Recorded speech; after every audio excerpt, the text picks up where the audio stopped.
Le Burkina Faso a connu des transformations impressionnantes et manifestes dans tous les domaines, depuis l'ascension au pouvoir du MPSR dirigé par le capitaine Ibrahim Traoré, surpassant de loin ce que ses prédécesseurs n'ont pu réaliser en une décennie. Tout d'abord, sur le plan sécuritaire, entre 2016 et 2022, le Burkina Faso a traversé une période sombre, marquée par des attaques terroristes incessantes qui ont coûté la vie à plus de 13 000 Burkinabés. De vastes zones du pays étaient alors inaccessibles, rendant difficile l'approvisionnement en ressources essentielles et en sécurité. Il était courant que 4 soldats partagent une seule arme et les attaques terroristes faisaient jusqu'à 150 victimes pratiquement chaque semaine. Cependant, avec l'arrivée du capitaine Ibrahim Traoré, cette ère de terreur a pris fin. Le président a réformé l'armée en profondeur, mettant en place des stratégies efficaces, acquérant du matériel de guerre sophistiqué et intensifiant la formation des forces combattantes. Nous sommes dans un monde de prédation.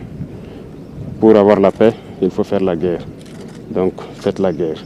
Et cela ne représente ici que la première livraison sur 4 lots. Aujourd'hui, les terroristes sont traqués sans relâche par les forces de sécurité et de défense et les volontaires pour la défense de la patrie, VDP, qui accomplissent un travail remarquable au péril de leur vie. Grâce à ces efforts, 191 937 déplacés internes ont pu regagner leur village d'origine à la date du 31 août 2023. Avec la prise du pouvoir de son Excellence Ibrahim Traoré, grâce à la bravoure des FDS, des VDP, tous les villages de Mangoudara qui étaient sur blocus, qui étaient martyrisés, aujourd'hui, ils ont regagné la terre de leurs ancêtres. En outre, sur instruction du président Traoré, l'ancienne ministre des Affaires étrangères, Madame Olivia Rwamba, a mené plusieurs actions pour consolider la diplomatie offensive voulue par le président Ibrahim Traoré afin d'affirmer la souveraineté du pays des hommes intègres. Parmi les réalisations notables figure la signature de la charte du Liptako-Gourmand instituant l'alliance des États du Sahel entre le Burkina Faso, le Mali et le Niger. Le Burkina Faso a également diversifié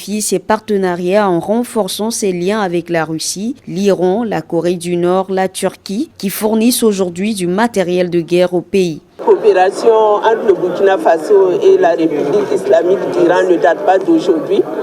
Et avoir la tenue d'une première commission mixte ne peut être que sujet de satisfaction à tous les deux niveaux, je dirais.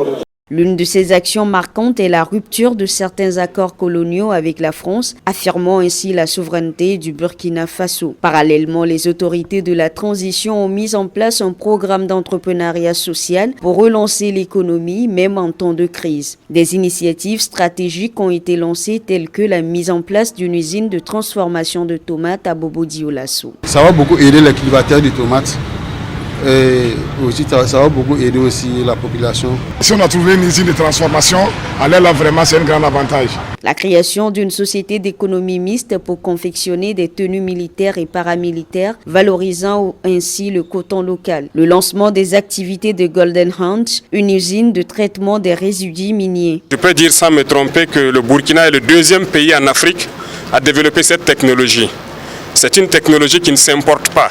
Et le secteur privé donc a investir au Burkina Faso parce qu'il faut croire au Burkina Faso. Des initiatives comme l'initiative présidentielle pour le développement communautaire et l'initiative présidentielle pour l'agriculture ont été instaurées avec 14 725 hectares emblavés pour la campagne humide 2023-2024 visant près de 190 000 tonnes de céréales, de légumes et de tubercules. Nous avons décidé cette année d'accompagner les producteurs.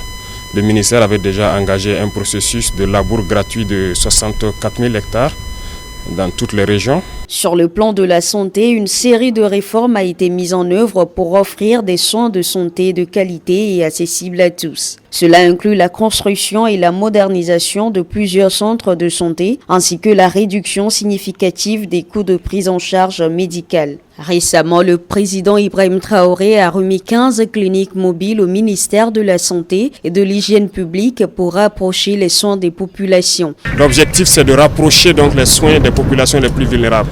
Voilà pourquoi ce sont des cliniques mobiles qui seront dans toutes les régions du Burkina Faso. Des infrastructures essentielles ont été réalisées à travers le pays, notamment la réhabilitation et la construction de routes, d'écoles et de bâtiments administratifs. Enfin, conscient que la corruption entrave le développement, le gouvernement du capitaine Ibrahim Traoré a instauré des mécanismes stricts pour lutter contre ce fléau et l'abstentéisme dans l'administration publique, assainissant ainsi le milieu. En un temps record, le président Ibrahim Traoré a transformé le Burkina Faso de manière spectaculaire. Ses réalisations en matière de sécurité, de diplomatie, d'économie, de santé, d'infrastructures et de lutte contre la corruption témoignent de son engagement et de sa vision pour un Burkina Faso prospère et souverain.